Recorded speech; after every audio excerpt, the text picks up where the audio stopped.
अच्छा मतलब इन्हें छोटे दिखने लगते हैं, दरिया चश्मे दिखने लगते हैं।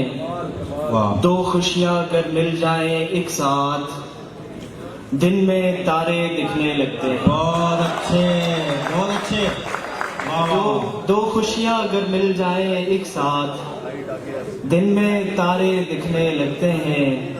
मैं आंखों को पढ़ लेता हूँ और मुझको जज्बे दिखने लगते हैं। बहुत अच्छे बहुत शुक्रिया।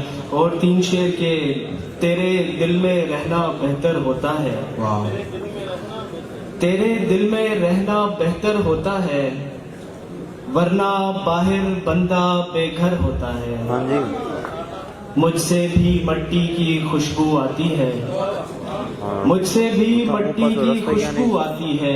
सीढ़ियाँ से रास्ता ही क्या? हर चश्मे के अंदर पत्थर होता है, मुझसे भी मट्टी की खुशबू आती है।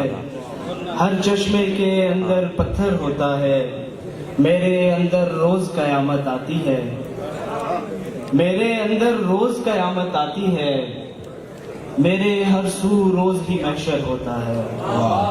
और एक कथा आखिर में के, सभी तूफानों का रुख मोड़ देता था, वाह वाह सभी तूफानों का रुख मोड़ देता था।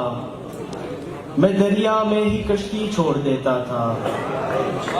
मुझे मालूम था ये प्यार वक्ती है, वाह वो बचपन में खिलौने तोड़ देता था।